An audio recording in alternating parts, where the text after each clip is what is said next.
안녕하세요. 마태복음 성경 공부 다섯 번째 시간 시작하겠습니다. 오늘은 마태복음 5장 1절에서 48절까지 말씀을 볼 텐데요. 좀 긴 분량이라 두 개의 영상으로 나누어서 진행해 보도록 하겠습니다. 먼저 1절에서 20절까지 말씀을 볼 텐데 마태복음 5장부터는 이제 예수님께서 갈릴리를 다니시며 그리고 사람들을 만날 때마다 어떤 말씀을 전하셨고 또 가르치셨는지에 대한 그 구체적인 내용을 저희가 살펴볼 수 있습니다. 기억하실지 모르겠지만 마태복음 개관에서 제가 이런 설명을 좀 드린 적이 있는데요. 마태라는 사람이 이제 예수님에 대해서 유대인들에게 특히 헬라어를 사용하는 유대인들에게 이제 소개를 할 때 어떻게 하는 것이 가장 효과적으로 설명할 수 있을까 아마 고민을 많이 한 것 같다 말씀을 드렸고, 그래서 족보로 이제 시작을 하고 또 마태복음의 구조에 있어서도 좀 예수님의 말씀을 한꺼번에 좀 많이 모아서 일괄적으로 전달을 하고 또 예수님의 사역을 소개하고 좀 퐁당퐁당 이런 식으로 복음서를 기록했다. 구조적으로 좀 이런 특징이 있다라는 말씀을 드렸는데 그첫 번째 특징이 이제 5장에서부터 나옵니다. 마태복음에 이제 예수께서 이 말씀을 마치심에라고 하는 것이 7장, 11장, 13장, 19장, 26장 이렇게 나오는데요. 이 모든 구절들은 그 바로 앞에는 예수님의 긴 말씀들이 이제 이어지는 것이죠. 이게 마태복음에 나오는 다섯 개의 강화 또는 다섯 개의 설교라고 하는데 이 중에 이제 첫 번째가 이제 5장에서부터 시작이 됩니다. 그래서 성경책을 한번 보시면 5장, 6장, 7장이 다 이렇게 빨간색으로 표시가 되어 있거든요. 다 예수님의 말씀인 것이죠. 굉장히 긴 말씀을 하시고 그리고 그 말씀이 끝났을 때 예수께서 이 말씀을 마치심에 무리들이 어떻게 반응했더라 이런 내용이 나오거든요. 이런 식의 이제 표현들이 구조가 다섯 번이 나오는데 그 중에 이제 첫 번째 5장에서부터 7장까지의 내용을 이제 시작하도록 하겠습니다. 아마 산상수훈이라고 하는 말을 이 표현을 좀 많이 들어보셨을 텐데 5, 6, 7장을 저희가 산상수훈이라고 합니다. 산 위에서 전하신 가르침이라는 뜻인데 예수님께서 지금 이 긴 말씀을 설명하실 때 가르치실 때의 장소가 산 위였기 때문에 이제 산 위에서 전하신 가르침이라고 합니다. 1절이 이렇게 시작하죠. 예수께서 무리를 보시고 산에 올라가 앉으시니 제자들이 나아온지라 합니다. 그러니까 많은 무리들을 데리고 산에 올라가셔서 가르치셨다 하는 거예요. 산에 올라가서 가르치신 이유에 대해서는 한번 요 그림을 한번 보시면 좋겠는데 우리가 작년 가을이었죠. 저희 성도님들과 함께 튀르키예 지역 성지순례를 갔는데 그때 에베소에 있는 이 원형극장입니다. 저 가운데 서서 사람들이 보통 이제 큰 소리로 노래도 불러보고 소리도 지르고 해서 어디까지 소리가 이제 뻗어가는지 한번 테스트를 하는데 음향 시설이라든가 스피커가 없었던 그 당시에 좀 이런 높낮이, 고도차를 이용해서 최대한 멀리까지 사람의 목소리가 전파될 수 있도록 흩어져 갈 수 있도록 하는 좀 고민들을 많이 했고 그 결과 원형극장이라는 게 나오는 것이죠. 예수님께서 많은 사람들을 산 위에 데리고 가신 것도 이런 고도차에 의해서 소리가 말소리가 최대한 멀리까지 전파될 수 있도록 하시기 위함이었습니다. 물론 이 원형극장에서는 사람들이 이제 더 위에 올라가 있고 밑에서 사람이 이야기를 하지만 예수님께서 사람들을 데리고 산에 가셨을 때는 예수님이 더 높은 곳에서 아래를 바라보시며 말씀을 하셨을 것이다 이렇게 생각을 합니다. 왜냐하면 그 당시에 랍비들이 제자들을 데리고 산에 올라갔을 때 그런 형태로 가르침을 전했다라는 기록이 있기 때문에 예수님도 그렇게 하신 것으로 보입니다. 예수님이 가시는 곳마다 이제 많은 사람들이 몰려들기 시작했기 때문에 예수님은 이런 좀 지형들을 이용해서 좀 더 많은 사람들에게 말씀을 선포하실 수 있는 좀 상황들을 여건들을 만드셨는데요. 누가복음 5장 3절에 보면 호숫가에 또 사람들이 많이 모였을 때도 좀 이런 비슷한 상황을 만드시는 장면이 있습니다. 많은 사람들이 갈릴리 호숫가에 왔을 때 예수님이 배에 타셔서 그 배를 육지에서 조금 떨어뜨려 놓으시는 거죠. 그리고 배에서부터 육지를 향해서 말씀을 전하고 가르치시는 겁니다. 그러니까 사람들은 육지에 호숫가에 앉아 있고 예수님은 배에서 타고 조금 떨어져 있는 거죠. 그래서 호수에서 육지를 향해서 예수님께서 이제 말씀을 하셔서 좀 더 멀리까지 이제 말소리가 전파될 수 있는 이런 지형을 만드시는 것이죠. 그래서 지금 많은 무리들이 예수님을 찾아왔을 때 예수님께서 의도적으로 이들을 데리고 산으로 올라가신 것도 좀 그런 목적이었다 생각할 수 있겠습니다. 그러면 예수님을 찾으러 나온 그 많은 사람들은 대체 어디서 온 사람들인가? 우리 지난주에 보았던 4장 후반부 말씀에 이런 내용이 있었죠. 예수께서 온 갈릴리에 두루 다니시며 회당에서 가르치시고 천국 복음을 전파하시고 모든 병과 약한 것을 고치셨다 했습니다. 가르치고 전하시고 치료하시는 이 사역들을 모든 갈릴리에서 행하셨는데, 그러다 보니 예수님에 대한 소문이 이제 퍼졌다라는 게 이제 24절, 25절에 나왔죠. 지도에서 좀 먼저 종합해서 말씀을 드리면, 예수님께서 두루 다니시며 전하고 가르치시고 또 모든 병과 약한 것들을 고치셨던 지역은 갈릴리인데, 이 갈릴리에서의 예수님의 사역에 대한 소문이 이제 북쪽으로 퍼졌습니다. 그래서 수리아 지역에서도 많은 병든 자들이 예수님을 찾으러 왔다 하고요. 또 25절에서는 유대와 예루살렘, 그러니까 갈릴리 남쪽에서도 예수님에 대한 소식을 듣고 찾아오는 사람이 있었고, 갈릴리를 기준으로 이제 요단강 건너편 데가볼리 지역, 또 데가볼리 아래 요단강 건너편이라고 4장 25절에 일컫는 그 지역에서도 많은 사람들이 몰려들었습니다. 그래서 예수님의 주된 사역은 갈릴리를 중심으로 이루어졌지만 갈릴리의 북쪽, 동쪽, 남쪽에서 모여들었다 하는 것이죠. 물론 그 기간 동안에 예수님이 정말 갈릴리에만 계셨는가? 그렇진 않습니다. 요한복음에 보면 예수님이 그 유월절을 지키기 위해 예루살렘을 방문하시는 게 이제 3번 정도 나오거든요. 그러니까 하나님의 아들로서의 공적인 생애를 시작하신 그 해에도 여전히 유월절이 되면 또 다른 절기들을 지키기 위해 예루살렘을 방문하셨습니다. 그때는 이제 점점 제자들도 따르는 사람들이 많았을 테니까 예수님께서 예루살렘을 오갈 때 또 예수님에 대한 소식을 듣고 갈릴리까지 쫓아오는 사람들도 있었던 것으로 보입니다. 어쨌든 예수님께서 갈릴리를 중심으로 사역했던 것은 사실인데, 그 주변에 있는 많은 사람들이 찾아오는 것이죠. 그리고 그 무리들을 보시고 예수님이 산에 올라가 그들에게 말씀을 전하셨습니다. 그런데 이 5장, 6장, 7장까지 이어지는 요 소위 산상수훈이라고 하는 이 말씀이 예수님께서 누구를 대상으로 한 것인가에 대해서 우리가 이 대상을 좀 명확하게 할 필요가 있습니다.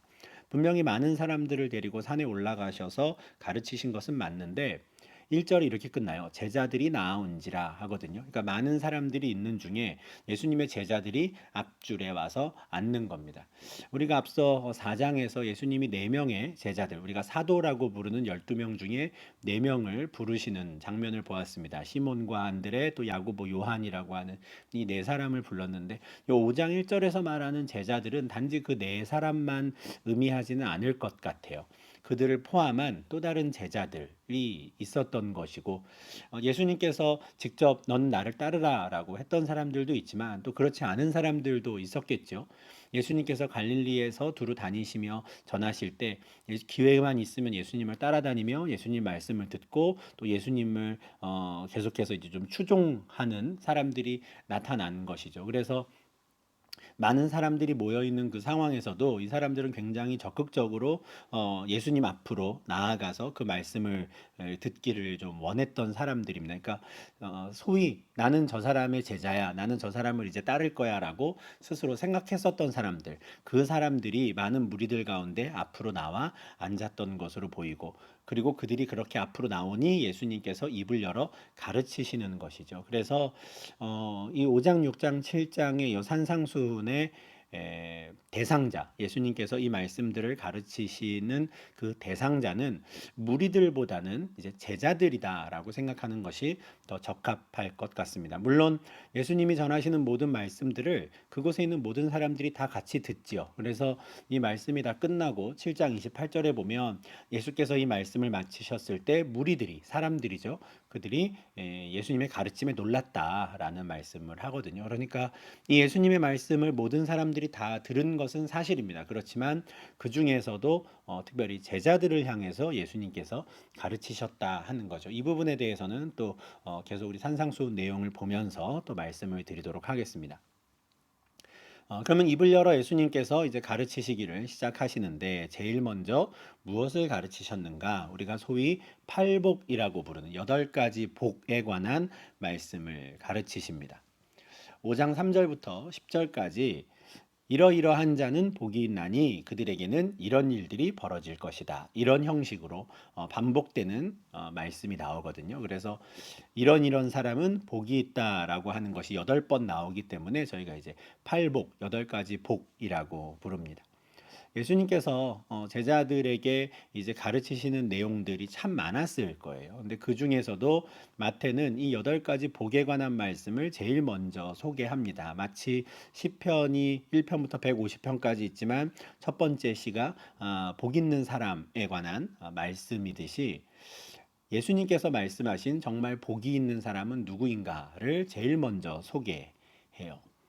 아마도 마태는 이것이 제자들에게 그리고 하나님 나라 백성들에게 있어서 제일 먼저 이해하고 또 마음에 품어야 하는 세계관, 가치관에 관한 말씀이라고 생각했던 것 같습니다. 그래서 세상이 아니라 이 세상에서의 복이 아니라 정말 하나님 나라에서의 복을 받는 사람은 어떤 사람인가를 먼저 알려주고 그것을 듣게 하는 것이 이후에 나오는 예수님의 다른 가르침들을 더 정확하게 이해하는 데 도움이 된다 생각을 한 것 같아요. 그래서 8가지 복에 대해서 제일 먼저 전하는데 지금 보여드리는 사진은 저희 5년 전에 이스라엘 갔을 때 팔복교회라고 해서 예수님이 이 산상수훈을 선포하셨던 가르치셨던 것으로 추정되는 그곳에 이제 세워진 교회가 있습니다. 사진을 좀 보여드리면 저 위에 이제 돔처럼 뚜껑이 덮여 있는 것처럼 본 저희가 팔각형으로 되어 있고요. 그 안에 내부에 보면 이제 8가지 팔복이 이렇게 쭉 둘러싸서 전해져 있고 그 산책로 같은 이 교회 주변에는 다 항상 저렇게 복 있는 자에 관한 마태복음 말씀이 기록되어 있는 곳이 있습니다. 그러니까 이 산상수훈을 선포한 곳에 대한 좀 기념으로 이런 교회를 세운 건데 그러면 예수님께서 전하신 그 8가지 복 중에 첫 번째가 무엇인가? 3절에 있죠. 심령이 가난한 자는 복이 있나니 천국이 그들의 것이미요 합니다. 심령이 가난한 자가 복이 있다 해요. 우리의 마음이 가난한 자인데 마음이 가난하다라는 게 무엇일까? 사실 이 자체의 의미를 좀 말로 설명하는 게 좀 쉽지 않더라고요. 그런데 제가 성경 공부를 준비하면서 찾은 주석 중에 좀 이것에 좀 반대되는 의미를 그 학자가 직접 개인이 그냥 만들어서 이렇게 좀 적은 내용들이 있어요. 그래서 8가지 복이 아니라 8가지 불복 이렇게 표현해. 복이 아닌 모습, 하나님 나라에서 복되지 않은 모습은 어떤 것인가를 이거에 이제 각각 반대되는 걸로 따로 개인적으로 적어서 소개하는 게 있더라고요. 그래서 오히려 그거를 좀 같이 보여드리면 이 심령이 가난한 자 또는 애통하는 자 뒤에 나오는 내용들을 좀 더 명확하게 이해하실 수 있을 것 같아서 제가 좀 가지고 왔습니다. 심령이 가난한 자는 복이 있나니 천국이 그들의 것이며 라는 말을 이제 반대로 뒤집어서 생각을 해보면 이런 거라는 거죠. 영적인 자기 만족에 빠진 자는 가련하나니 지옥이 저희 것이며 합니다. 영적으로 자기 만족에 빠진 자, 나 정도면 훌륭해 인 거죠. 어, 나는 뭐 괜찮은 것 같아. 어, 이런 마음을 먹는 사람들은 심령이 가난한 사람이 아닌 겁니다. 이 영적인 만족이라고 하는 건 사실 이 세상에선 채울 수 없는 것이거든요. 하나님께서 아담과 하와를 창조하신 다음에 에덴 동산에서 그들과 교제하셨습니다. 그런데 그들의 범죄로 인해 그들이 에덴 동산 밖으로 쫓겨나지요. 에덴 동산에서 하나님과 교제하는 목적으로 창조된 인간이 하나님과 교제할 수 없게 되어버린 거거든요. 그러면 모든 아담의 후손들은 하나님과 교제하지 못함으로 오는 그 공허함을 다 마음속에 품고 살아가게 됩니다. 에덴 동산 밖에 있다면 어쩔 수 없는 것이죠. 하나님과 교제함으로 채워질 수 있는 그 기쁨과 그 충만함을 에덴 동산 밖에서는 이 세상에서는 채울 수가 없거든요. 그것을 알고 그것을 인정하고 하나님만이 이 공허함을 이 텅 빈 마음을 채우실 수 있습니다라고 오히려 그 공허함을 계기로 하나님께 나아가고 하나님을 찾는 자, 그 사람들이 심령이 가난한 사람이죠. 그런데 그 공허함을 애써 외면하고 괜찮은 척 하는 거예요. 나 괜찮아. 난 아무 문제 없어. 난 영적으로 충만해라고 하는 나 스스로 그걸 채울 수 있다라고 말하는 그 사람들이 영적인 자기 만족에 빠진 사람인데 그런 사람은 참 불쌍한 사람이고 지옥이 그들의 것이다 하는 것이죠. 다시 말해서 심령이 가난하다라는 건 하나님이 필요합니다. 하나님만이 나의 갈망을, 나의 이 텅 빈 마음을 온전히 채우실 수 있습니다라고 하나님을 찾는 자들입니다. 그들이 복이 있죠. 천국이 그들의 것입니다. 근데 예수님께서 이 5장 3절에서 10절까지 해서 8가지 복으로 복에 대해 말씀하시는 건 예수님이 뭔가 이렇게 즉흥적으로 만들어내신 내용들은 아닙니다. 사실 구약에서 하나님께서 이미 이스라엘 백성들에게 하나님의 나라가 누구의 것인지 또 하나님 나라에서는 어떤 사람이 복이 있는 자인지를 이미 이야기를 하셨는데 그것을 좀 예수님께서 새로운 언어로 그것들을 상기시킬 수 있도록 이렇게 표현하신 것이죠. 5장 3절에 있는 이 말씀도 이사야 57장 15절 말씀을 염두에 두고 하신 말씀입니다. 지극히 존귀하며 영원히 거하시며 거룩하다 이름하느니, 이분이 이제 하나님이시겠죠. 하나님께서 이렇게 말씀하신다. 내가 높고 거룩한 곳에 있으며, 하나님이 지금 당신이 계신 곳을 높고 거룩한 곳이라고 표현을 하시는데 그곳에 누가 함께 있습니까? 통회하고 마음이 겸손한 자가 나와 함께 있다는 거예요. 그러니까 심령이 가난한 자인 거죠.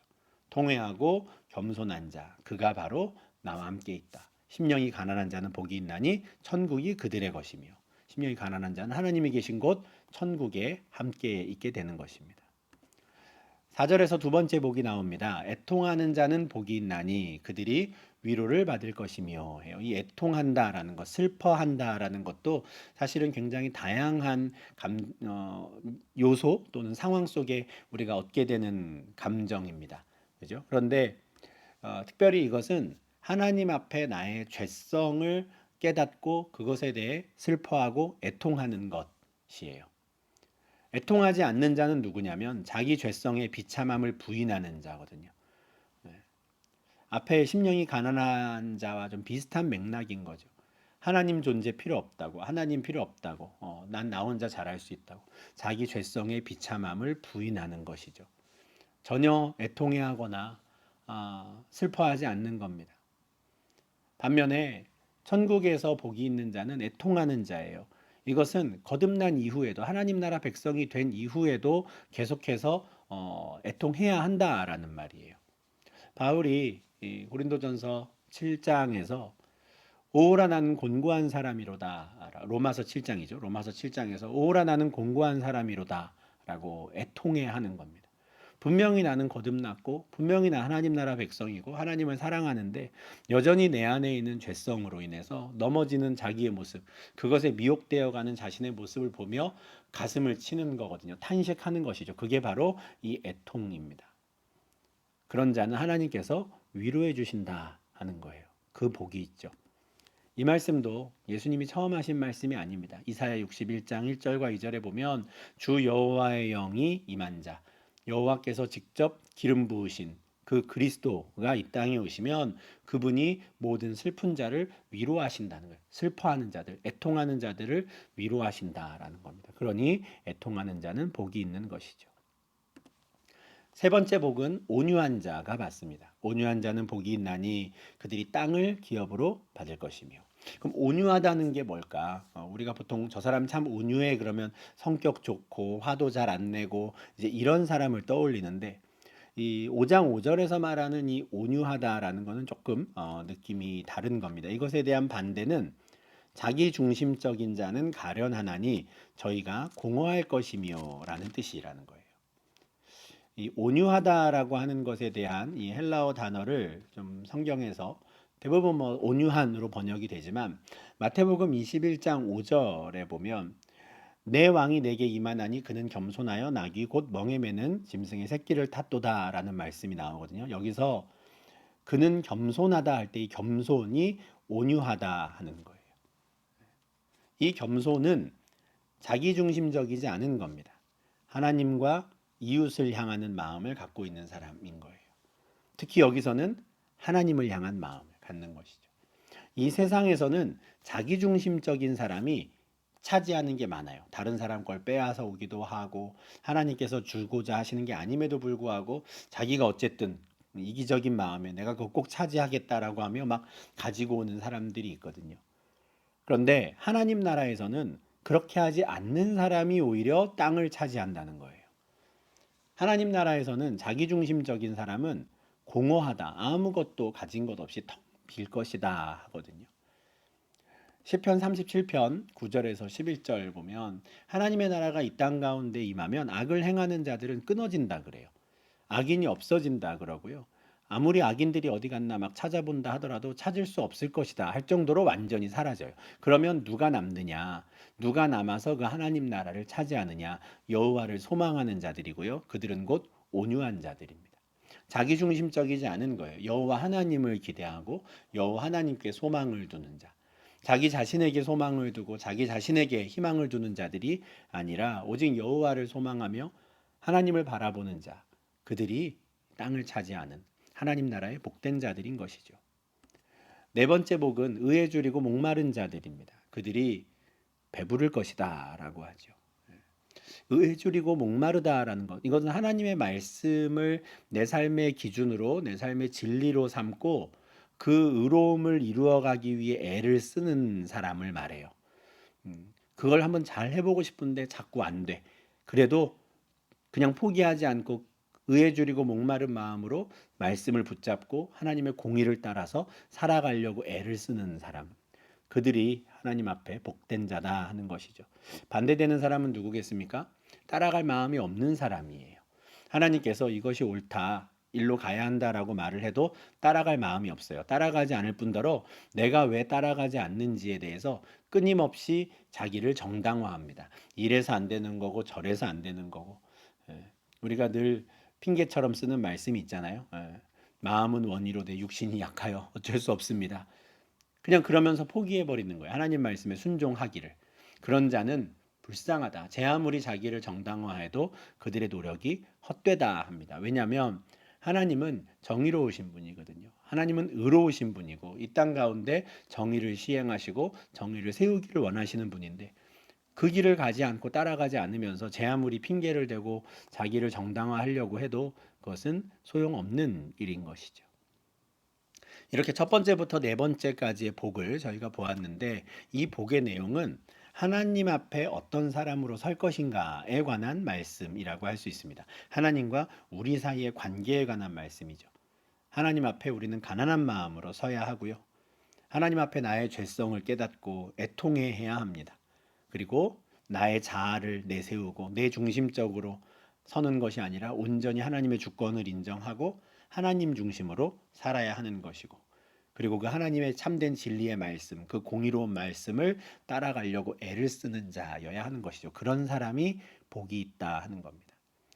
그러면 이제 여섯 번째부터 여덟 번째까지의 복은 어떠하냐? 이것은 이 땅에서 살아갈 때 만나는 다른 사람과의 관계에 있어서 어떤 삶을 사느냐와 관련된 내용입니다. 7절인데요. 긍휼히 여기는 자는 복이 있나니 그들이 긍휼히 여김을 받을 것이며 하나님을 긍휼히 여긴다라는 건 말이 안 되잖아요. 그죠? 우리가 누구를 긍휼히 여기느냐? 함께 이 땅에서 살아가고 있는 다른 사람들이에요. 그 사람들을 내가 긍휼히 여긴다면 하나님도 그들을 그 긍휼히 여기는 자를 긍휼히 여기신다는 거죠. 불쌍히 여기신다는 거죠. 이거의 반대는 뭐 어렵지 않습니다. 긍휼히 여기지 않는 자는 불쌍하다. 그들도 긍휼히 여김을 받지 못할 것이다 해요. 시편 41편에서도 이미 하나님 말씀하셨죠. 가난한 자를 보살피는 자가 복이 있다 하는 거예요. 긍휼을 베푸는 자가 복이 있다 하는 것이죠. 여섯 번째 복은 마음이 청결한 자입니다. 마음이 청결한 자가 하나님을 본대요. 우리가 하나님 앞에서도 마음이 청결해야 하는데 지금 다섯 번째부터 여덟 번째까지의 복은 이 땅에서 살아가는 사람들과의 관계에서 필요한 복이라고 말씀을 드렸잖아요. 태도라고. 그러면은 사람들과의 관계에서 마음이 청결하다는 건 무엇인가? 정직하다라는 거겠죠. 다른 사람을 정직하게 대하는 겁니다. 진실되게. 속이거나 사기치거나 하는 마음을 두는 게 아니라 정직하고 진실되게. 반대로 그렇지 않은 사람, 마음이 더러운 사람은 부정한 마음을 가진 자라고 하고요. 그런 사람은 하나님을 보지 못할 것이다 해요. 시편 43편 3절과 4절에 보면 여호와의 산에 올라갈 자가 누구냐? 하나님이 계신 그 거룩한 곳에 서게 될 자가 누구인가 하는 거예요. 가만 생각을 해보면 손이 깨끗한 자라는 거예요. 일을 깨끗하게 정직하게 하는 사람이고 마음이 청결한 자, 마음이 깨끗한 사람이라는 것이죠. 마음이 청결한 자가 하나님을 봅니다. 하나님이 계신 그곳에 올라가서 하나님을 보게 되는 것이죠. 일곱 번째 복은 화평하게 하는 자입니다. 분열이 있는 곳에 누군가가 나타나면 화평하게 돼요. 화목하게 돼요. 예수님께서 이 땅에 오신 이유가 하나님과 사람 사이를 화목하게 하는 제물이 되시기에 오셨는데, 사람과 사람 사이를 화평하게 한다? 그 사람은 예수를 닮은 사람이죠. 하나님의 아들이라 일컬음을 받을 것이며 하는 거예요. 그런데 반대로 예수님은 그렇게 화평을 위해, 화목을 위해 오셨는데 제자라고 하면서 만약에 화평을 거부한다? 그런 사람 불쌍한 자라는 거죠. 사탄의 자식인 겁니다. 하나님 나라는 화평이 관원이 되는 나라이거든요. 이사야 60장 17절에 내가 금을 가지고 놋을 대신하며 은을 가지고 철을 대신하며 놋으로 나무를 대신하며 철로 돌을 대신한다 하는 말씀이 있어요. 이게 하나님 나라를 이렇게 묘사하시는 건데, 놋으로 만들던 걸 금으로 만들고 철로 만들건 은으로 만들고 뭡니까? 다 업그레이드 되는 것이죠.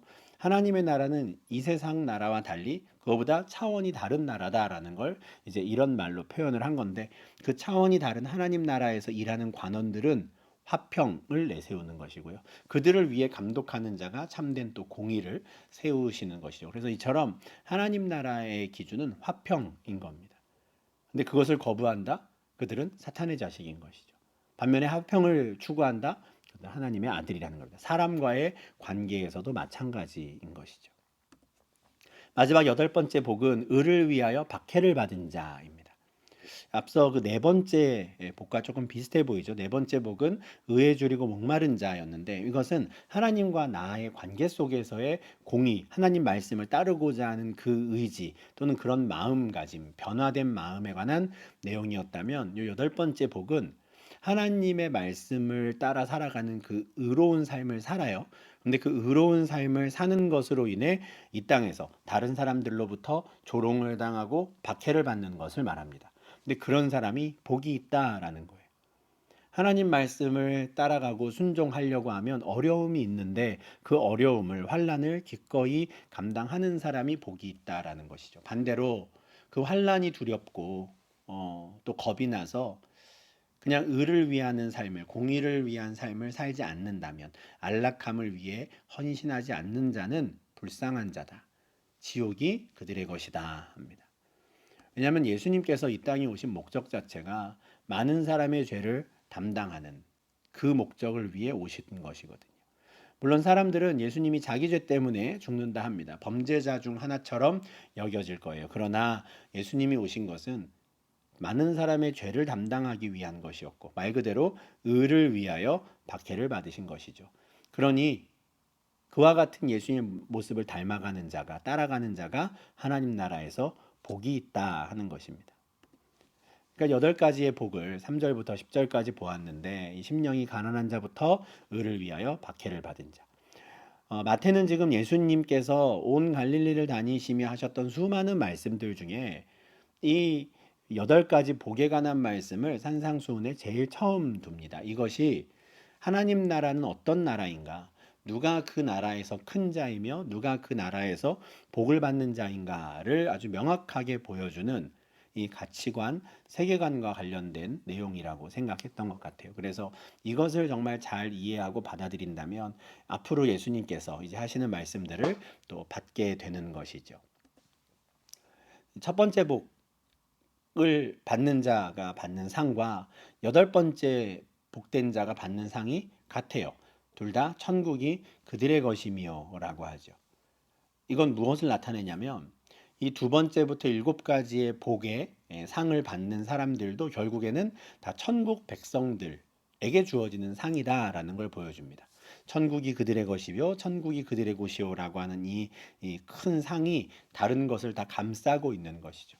우리가 그 나라에 들어간다면, 하나님 나라에 들어간다면 하나님의 위로를 받을 것이고 하나님의 나라를 기업으로 받을 것이고, 그곳에서 우리는 굶주리지 않고 배부를 것이며 하나님으로부터 긍휼히 여김을 받고 하나님을 보고 그리고 하나님의 아들이라 일컬음을 받을 것이다 하는 거예요. 우리가 이 땅에서 소망을 두고 이 땅에서 배부르고 이 땅에서 기업을 내가 차지하고 이 땅에서 다른 사람들의 것을 빼앗아 오는 그런 삶을 사는 게 아니라, 정말 저 하나님 나라에 대한 소망을 두고 하나님 나라에서 하나님께서 진짜 주실 그 상에 대한 소망을 두고 심령이 가난한 자, 애통한 자, 온유한 자, 의에 줄이고 목마른 자, 긍휼히 여기는 자, 마음이 청결한 자, 화평하게 하는 자, 의를 위하여 박해를 받은 자, 이와 같은 삶을 살아가야 한다. 이 가치관의 전환이 필요하다 하는 것이죠. 그래서 8가지 복에 대해서 제일 먼저 가르쳐 주는 것 같습니다. 말씀드린 대로 이 8복은 8가지 복은 4개 4개로 나눌 수 있어요. 첫 번째부터 네 번째 복은 하나님과 우리 사이에 난 어떤 사람인가를 돌아보게 하는 것이고요. 다섯 번째부터 8번째까지의 복은 내가 하나님의 백성이라고 하는데 과연 나는 다른 사람들과 어떻게 관계를 맺고 있는가를 보는 것이죠. 마치 10계명이 첫 번째부터 네 번째 계명은 하나님을 사랑하는 것과 관련되어 있고 다섯 번째부터 10번째까지 계명이 이웃 사랑과 관련되어 있는 이 계명인 것처럼 8가지 복도 마찬가지인 것이죠. 여기서 한 가지 좀 궁금한 점이 있습니다. 정말 우리가 하나님 나라 백성이라면 왜 통해야 하지? 그죠? 우리가 하나님 나라 백성이라면 왜 박해를 받아야 하지? 왜 심령이 가난해야 하지? 왜 단번에 하나님께서 내 마음을, 내 영혼을 충만함으로 채워주지 않으시지? 라는 생각이 듭니다. 하는데 예수님께서 이런 사람이 하나님 나라에 복이 있다라고 말씀하신 이유는 지금 예수님께서 이미 이 땅에 오심으로 하나님의 나라가 시작이 되었지만 아직 그 나라가 완성되지 않았기 때문에 그렇습니다. 하나님 나라를 아는데 그리고 하나님 나라 백성이 되었는데 현실은 하나님 나라가 아니라 이 세상에 발을 디디고 살고 있는 것이 지금 우리의 모습이기 때문에 그렇습니다. 우리 상황이 그렇기 때문에 그래요. 마태복음 3장에서 세례 요한이 회개하라 천국이 가까이 왔느니라 라는 메시지를 선포했다 할 때 그 천국이 무엇인가에 관한 말씀을 설명을 드릴 때 이제 보여드렸던 구절인데 마태복음 6장 10절 우리가 이제 곧 다음 주에 이제 보게 될 텐데 예수님이 이렇게 기도하라 하셨거든요. 나라가 임하기를 기도해라. 아직 나라가 임하지 않은 건가? 라는 생각이 들죠. 그런데 나중에 12장 28절에서는 뭐라고 선포하십니까? 하나님의 나라가 이미 너희에게 임했다 하시거든요. 그러니까 이미 하나님의 나라가 임했는데 마치 아직 임하지 않은 것처럼 기도할 뭐냐면 아직 완성된 하나님의 나라가 이루어지진 않았다라는 거예요. 우리가 지금 이 중간 지역을 살고 있는 겁니다. 중간 시간을. 이걸 좀 그림으로 다시 설명을 해드리면 이 선이 인간의 역사 시간이라고 한번 생각해 보시면 좋겠어요. 빛이 있으라라고 하신 다음부터 째깍째깍 우리가 말하는 그 1초 1초 1분 1분이 흘러가고 있는 시간입니다. 그 시간의 흐름 가운데 예수님께서 오셨죠. 2000년 전에 예수님이 처음 이 땅 가운데 오셨습니다. 그리고 그 이후에도 계속 시간은 지금 흘러가고 있어요. 근데 이 시간이 언제 끝납니까? 예수님이 다시 오실 때 더 이상 이 인간의 시간은 흐르지 않습니다. 그걸로 딱 멈추게 되고 예수님이 오심으로써 이제는 영원이라고 하는 이미 삼위 하나님께서 지금 거하고 계신 그 영원이라고 하는 그 상황 속으로 우리가 같이 들어가게 되는 것이죠. 근데 지금은 어떤 상황입니까? 분명히 예수님께서 오셔서 그 하나님의 나라가 시작이 되었지만 여전히 인간의 그 시간 가운데 좀 갇혀 있다고 표현을 해야 될까요? 하나님의 나라가 이미 시작이 되었지만 아직 영원한 하나님의 나라는 오지 않은 하나님의 나라는 완성되지 않은 시점을 우리가 지금 살고 있는 것이고 예수님의 제자들이 살고 있는 것이죠. 그래서 이 시기를 우리는 already but not yet 이렇게 표현을 하는데요. 이미 하나님의 나라가 시작되었지만 그러나 아직 완성되지 않은 하나님의 나라의 시기를 살고 있는 겁니다. 그래서 우리가 하나님의 나라를 이미 아는데 그 나라를 아는 사람들이 오히려 이 땅에서 가난한 마음을 가지고 살아야 되는 거예요. 영원한 나라를 꿈꾸며 이미 하나님의 나라를 아는데 오히려 그 나라의 법에 따라 살려고 하다 보니 이 땅에서는 박해를 당하는 거예요. 이미 하나님 나라를 알고 그 나라의 법을 우리가 열심히 지키고자 하는 마음을 우리 가운데 주시죠. 그게 의에 줄이고 목마른 자의 마음입니다. 이 땅 가운데에는 적용될 수 없는 법이지만 그래도 내가 그 법에 순종하며 살겠다 하는 자들, 그런 사람들이 복이 있다 말씀하시는 거예요. 지금 예수님께서 제자들에게 말씀을 하신다고 설명을 드렸는데 많은 사람들이 있습니다. 그곳에. 그런데 그 중에 앞에 나온 제자들에게 앞으로 너희들이 정말 나의 제자가 된다면, 그리고 정말 너희가 나의 제자라면 이런 마음으로 그 나라의 완성을 기대하고 기다려야 한다라는 것을 가르쳐 주시는 것이고, 정말 이 8가지 복을 통해서 가르쳐 주시는 그 삶의 태도를 가지고 하루하루를 사는 자들은 정말 그 완성된 하나님의 나라에서 정말 큰 상이 있는, 큰 칭찬을 듣는 정말 참된 하나님의 백성, 예수님의 제자가 되는 것이죠. 그래서 세상을 사는 것과는 완전히 다른 가치관을 가지고 살아야 한다라는 걸 처음부터 말씀해 주시는 겁니다. 11절과 12절에서는 앞서 10절에서 말씀하셨던 마지막 8번째 복을 조금 더 보완하는데요. 나로 말미암아 너희를 욕하고 박해하고 거짓으로 너희를 거슬러 모든 악한 말을 할 때에는 너희에게 복이 있나니 기뻐하고 즐거워하라. 하늘에서 너희의 상이 큼이라. 너희 전에 있던 선지자들도 이같이 박해하였느니라. 여기서 너희라는 표현이 나오죠. 전체 무리가 아니라 제자들입니다. 예수님의 제자들이 이 땅을 사는데 자기를 욕해, 고통을 받아, 그리고 거짓으로 자기를 자꾸 조롱하고 악한 말을 하는 사람들이 있게 된다는 거예요. 그런데 그들에게 이런 일이 벌어질 때 너희들의 복이 있다 이렇게 말하거든요. 여기 이제 복이 있나니라는 말이 나오니 9가지 복이다 하시는 분도 있지만 이것은 말씀드린 대로 10절에 대한 이제 보충 설명입니다. 여기서 한 가지 중요한 점은 그냥 사람들이 나를 싫어한다고 해서, 사람들이 나한테 막 조롱하고 나를 괴롭힌다고 해서 무조건 내가 복이 있나 보다 이렇게 생각하면 안 됩니다. 이유가 중요해요. 나로 말미암아라는 이유죠. 예수님으로 말미암아. 그러니까 예수님 때문에 욕을 먹고 예수님 때문에 악한 말로 조롱을 당한다. 그 사람은 복이 있다라는 거예요.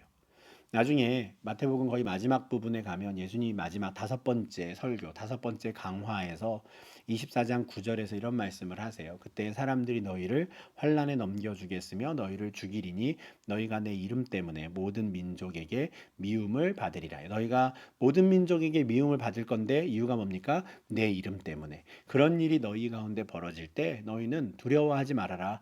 오히려 너희에게 복이 있는 거니까 기뻐하고 즐거워해라. 이렇게 말씀하는 거예요. 그러니까 을을 위하여 박해받는 자가 복이 있다 했는데 바로 너희들이 정말 내 제자라면 너희들은 반드시 박해를 받을 것이다.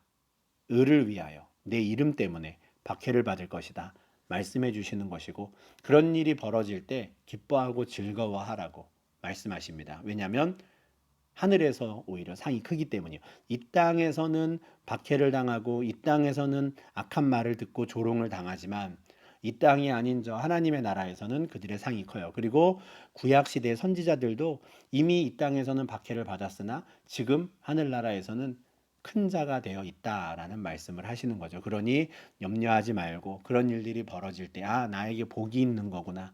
내가 예수의 이름으로 박해를 받는 것이 기쁘다, 즐겁다 하라는 겁니다. 실제로 사도행전에 보면 예수의 이름 때문에 박해를 받을 때 제자들이 오히려 기뻐했다라는 말씀들이 나오거든요. 이 말씀을 제자들이 기억을 하고 있었던 것 같습니다. 이렇게 3절에서부터 12절까지 8가지 복에 관한 말씀을 통해서 먼저 예수님의 말씀을 듣는 제자들에게 하나님의 나라는 어떤 것이고 그 나라에서 복 있는 사람은 어떤 사람인지 먼저 마음의 세팅을 그렇게 하신 다음에 이제 구체적으로 이 제자들에게 필요한 가르침을 전달해 주십니다. 첫 번째는 그들의 정체성에 관한 가르침입니다. 13절입니다.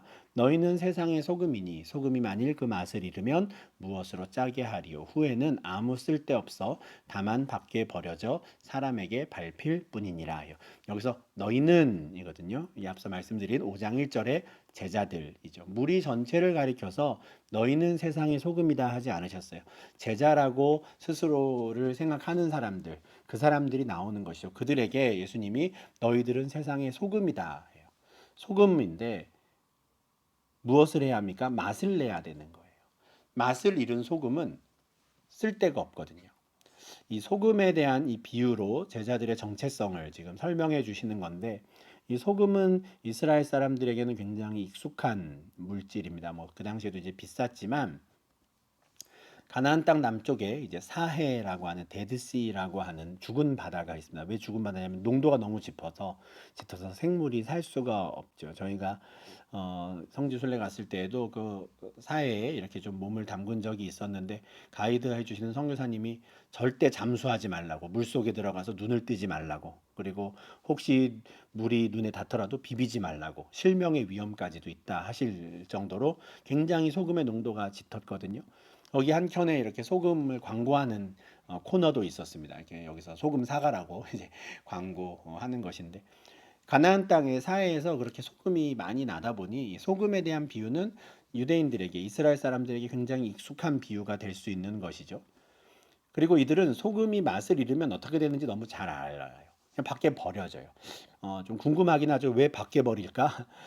실제로 이 소금이 맛을 잃으면 뭐랄까요? 이렇게 흙을 뭉치는 용도로 썼다고 그래요. 그래서 지붕 공사할 때에도 소금을, 맛을 잃은 소금이죠. 그것을 이제 뿌려서 지붕에, 흙으로 만든 그 지붕을 좀 서로 좀 단단하게 뭉치게 하는, 그래서 위에서 아이들이 좀 뛰어놀고 사람들이 올라가서 교제도 하고 산책도 하고 할 수 있어도 괜찮을 정도로, 아주 단단할 정도로 만들어주기 때문에 흙에다가 소금을 섞는다고 하는데, 그렇게 해서 사람들에게 밟히는 것이죠. 원래 소금은 그런 용도로 쓰는 게 아니잖아요. 근데 맛을 잃으니 그냥 그 화학적인 성분만을 이용해서 그렇게 사용이 되는 것이죠. 맛을 잃은 소금은 그렇다 하는 거예요. 그럼 제자들은 어떻게 해야 되겠습니까? 맛을 잃어버리면 안 되는 것이죠. 세상의 소금으로서의 맛을 간직해야 한다라는 거예요. 14절에서는 너희는 세상의 빛이라 라고 하세요. 원래 예수님께서 나는 세상의 빛이다 하셨거든요. 그래서 갈릴리, 이방의 갈릴리에 빛을 비추시기 위해 가버나움으로 이동하셔서 그곳에서부터 이제 빛 대신 주님의 말씀, 하나님 나라 복음을 선포하셨다 하는 말씀 우리가 보았는데, 예수님께서 나는 세상의 빛이다 하셨는데 제자들에게도 너희도 세상의 빛이다 하는 거예요. 제가 대학생 때였나요? 언제 들었던 설교 중에 예수님께서 너희는 세상의 소금이 되어야 한다, 너희는 세상의 빛이 되어야 한다라고 말씀하지 않으셨습니다. 예수님께서는 제자들을 세상의 소금, 세상의 빛이라고 아예 명명하셨습니다 하는 설교를 들었던 기억이 있습니다. 굉장히 좀 인상적이었는데, 우리가 이 세상의 소금이 되고 세상의 빛이 되기 위해서 뭔가를 막 해야 되는 거 아니에요. 우리의 존재 자체가, 내가 예수님의 제자라면, 그리스도인이라면 우리의 존재 자체가 소금이고 빛이에요. 문제는 뭐냐면 맛을 잃은 소금이냐 아니냐의 문제인 거고요. 빛을 비추고 있느냐 비추지 못하고 있느냐의 문제인 것이지, 난 아직 소금이 아니야, 나는 아직 빛이 아니야, 이런 개념이 아니라는 거예요. 이미 소금이고 이미 빛이에요. 문제는 맛을 내야 하는 것이고 빛을 비춰야 하는 것이죠. 예수님께서 제자들에게 불을 붙이셨어요. 그렇게 붙은 불은 숨겨지지 않는 것이죠. 산 위에 있는 동네가 숨겨지지 않는 것과 마찬가지로, 사람이 촛불을 붙이면, 등불을 켜면 등잔대 위에 두어서 모든 사람들에게 빛을 비추는 것처럼 제자들이 그래야 한다라는 것이죠. 등불을 켜서 말 아래 두지 않는다 하는데, 말이 뭐냐면 한 말, 두 말, 한 대, 두 대라고 할 때 쓰는 이제 그릇입니다. 단위가 되는 그릇이죠. 그런데 어느 누가 등불을 켠 다음에 그 그릇을, 그 바가지로 촛불을 덮어놓겠습니까? 덮어놓을 바에는 아예 처음부터 켜지도 않죠. 등불을 켰다면 당연히 등잔대 위에 두어야 돼요. 그게 원래 빛의 용도니까 그렇습니다. 산 위에 동네가 있으면 숨겨지지가 않아요. 이게 나사렛이라는 도시를 지난번에 한번 보여드렸던 사진인데, 지금은 제가 찍은 사진은 낮이지만 밤엔 어떻겠습니까? 저 산 위에 동네에 불이 들어오겠죠. 그러면 골짜기를 지나가던 나그네들이, 저기에 마을이 있으니 내가 오늘은 저기 올라가서 저 마을에서 하룻밤을 묵어야겠구나, 찾아갈 수 있는 거예요. 산 위에 있는 동네는 숨겨지지가 않는 겁니다. 등불을 켜면 반드시 등잔대 위에 올려져서 주변을 밝혀야 하는 거예요. 모든 사람을 밝혀야 하는 것이죠. 예수님께서 제자들에게 너희는 세상의 소금이다, 세상의 빛이다 라고 하셨을 때는, 소금이 되고 빛이 되기 위해서 뭘 대단한 거를 막 노력을 해야 나중에 비로소 그렇게 되는 게 아니에요. 그런 뜻으로 하신 말씀이 아닙니다. 이미 너희는 소금이고 이미 빛이다. 감추어질 수 없어야 한다는 거예요. 이제 그들은 사람들 앞에 빛을 비추어야 합니다. 그럼 어떤 걸로, 어떤 방식으로 제자들은 그 빛을 비출 수 있을까? 착한 행실이라는 걸 통해서 빛을 비추게 됩니다. 착한 일이라 그러면 우리 머릿속에 떠오르는 일들이 있습니다. 상황들이 있죠. 사람들로부터 저 사람 참 착해 뭐 이런 말을 듣는 그런 행동인가 싶은데 지금 여기서 말하는 이 착한 행실은 인간 사회에서 우리 사회에서 어떤 도덕적이고 또 어떤 법적인 규정을 잘 지키는 거 일반 사회 문화 속에서 도덕적으로 착하고 선한 걸 말하는 게 아닙니다. 이미 8가지 복에 대한 내용도 하나님 나라에 대한 말씀이었잖아요. 이 세상이 아니라 하나님 나라에서 복 있는 자가 누구인가. 이 착한 행실도 마찬가지입니다. 이 세상에서의 착한 행실이 아니라 하나님 나라에서의 착한 행실이에요. 이 세상의 도덕 기준보다 훨씬 더 뛰어난 기준의 그 착한 행실이죠. 우리가 할 수 있을까? 예수님은 할 수 있다고 말씀하시는 거예요. 에베소서 2장 10절에 보면 원래 처음부터 우리가 그런 선한 일을 하기 위해 지음받은 자다라는 말씀이 있거든요. 하나님이 에덴 동산에서 아담과 하와를 창조하셨을 때 맡기신 일들이 있었어요. 그때 주신 계명이 있었죠. 그 계명을 잘 지키는 한 그들은 하나님 보시기에 항상 착한 행동, 선한 일을 하는 사람들이었어요. 그런데 타락한 이후에 더 이상 선한 일을 못하게 된 거거든요. 그냥 우리 수준의 도덕적으로 착하다, 좋다라고 말하는 그 정도 수준만 할 수 있을 뿐이지 하나님의 기준에 하나님 나라에서 선한 일은 할 수 없는 자였단 말이죠. 그런데 이제 그리스도 예수 안에서 우리가 재창조되면서 이제는 착한 행실, 선한 일을 할 수 있는 자들이 되었고 우리가 이 땅에서 살면서도 하나님 나라 기준의 그 착한 행실들을 한다면 우리의 모습을 본 그들이 아직 어둠 속에 있는 사람들이 우리를 보고 하늘에 계신 아버지께 영광을 돌린다 하는 거예요. 이 착한 행실은 우리를 구원하신, 우리를 빛 가운데로 인도하신 하나님의 아름다운 덕을 선포하는 방법, 방식이 되는 겁니다. 이미 하나님께서 우리를 어둠 속에 있던 우리를 부르셔서 택하신 족속, 왕같은 제사장, 거룩한 나라, 그의 소유된 백성으로 만드셨어요. 그렇게 삼으셨어요. 그러니 이제 우리가 할 일은 내가 받은 은혜를 기억하고 그것에 감사함으로 우리 하나님은 이렇게 좋은 분입니다라는 걸 사람들에게 알리는 거거든요. 그 덕을 선포하는 거죠. 근데 그 선포의 방식이 말로 하는 게 아니라 행동으로 한다라는 거예요. 착한 행실을 통해 아름다운 덕을 선포한다. 그게 우리가 할 일이다 하는 거죠. 이게 아주 순서가 중요합니다.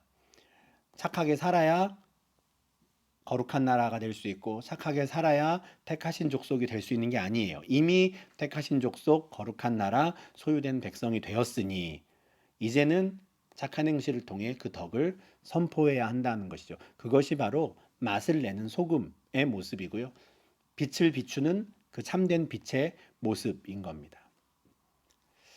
자, 그러면 이제 다시 이제 착한 행실이 무엇인가로 좀 돌아가야 합니다. 이제는 알겠어요. 하나님 나라에서 선하다고 인정받는, 하나님 나라에서 착하다고 인정받는 그런 삶을 이제는 살아야 하는구나. 그게 제자들에게 합당한 삶이구나라는 거 이제 알았는데 문제는 우리가 하나님 나라에서 선하다고 인정받는 그 행위가 무엇인지 모른다는 게 문제이죠.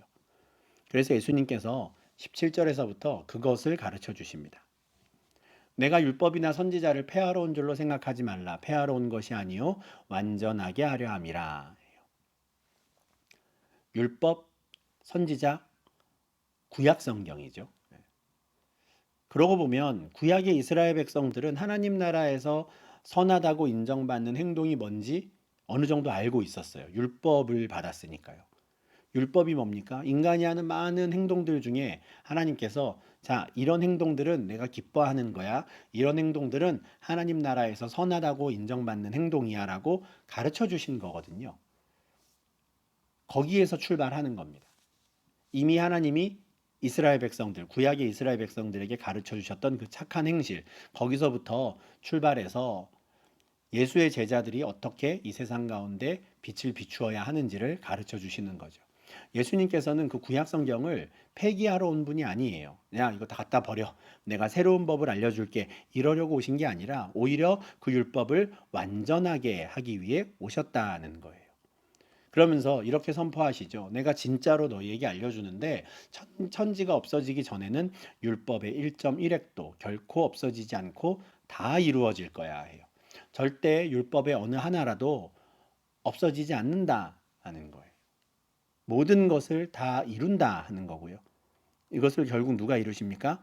예수님이 이루시죠. 요한복음 19장 30절입니다. 다 이루었다. 마지막으로 예수님이 하신 말씀이죠. 모든 율법을 완성하시고 세상을 떠나십니다. 이 천지가 사라지기 전에 이 모든 하나님께서 이스라엘에게 주셨던 그 율법이 다 이루어진 날이 온다 했는데 예수께서 이루고 가시는 거죠. 그래서 로마서 10장 4절에서는 그리스도는 율법의 마침이 되신다. 율법을 다 끝내셨다. 완성하셨다 하는 거예요. 예수님이 오셨으니 율법이 필요 없어진 게 아니라 예수님이 율법을 완성하셨으니 더 이상 우리가 율법에 매이지 않는 겁니다. 그럼 예수님께서는 어떻게 율법을 다 지키셨는가? 오늘 이것을 좀 구체적으로 설명을 좀 드리겠습니다.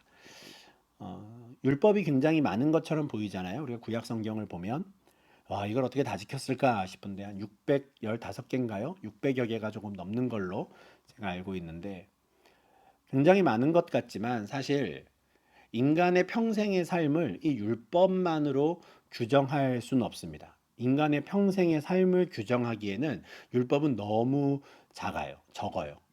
전혀 많은 게 아니에요. 그 중에서도 거의 절반 정도는 제사와 관련된 율법이기 때문에 한 300개, 400개 정도 되는 그 법을 어떻게 모든 사람들의 삶을 규정할 수 있겠습니까?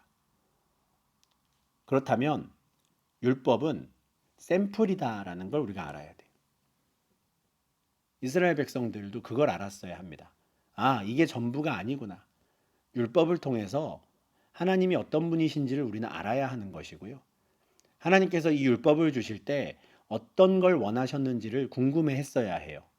그래야 율법이 정의하지 못하는 상황 순간에도 하나님을 기쁘시게 하는 삶을 살 수 있는 겁니다.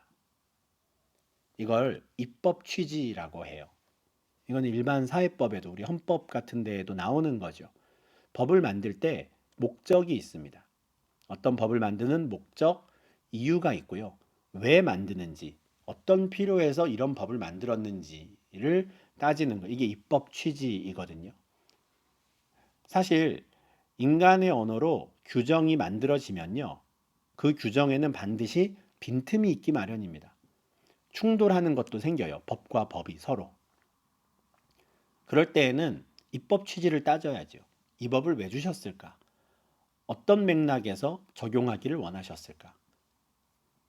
그걸 따져야 하는 겁니다.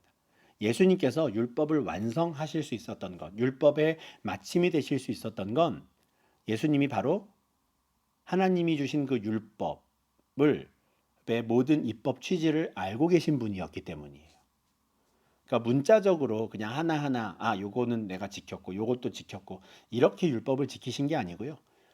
600개가 넘는 모든 율법의 각각의 입법 취지를 이미 알고 계신 예수님께서 그 율법이 규정하지 못하는 모든 삶의 상황 속에 있어서도 그 하나님의 법의 테두리를 벗어나지 않는, 다시 말해서 하나님의 기준에 벗어나지 않는 삶을 사시는 거죠. 그게 율법의 완성이 되시는 겁니다. 심지어 십자가에 달려 죽으시는 그 순간까지도 하나님의 뜻을 전혀 벗어나지 않는 온전히 하나님의 뜻에 순종하는 삶을 사셨기에 다 이루었다라고 하시는 것이죠. 그렇게 해서 예수님께서는 율법의 완성이 되시는 겁니다.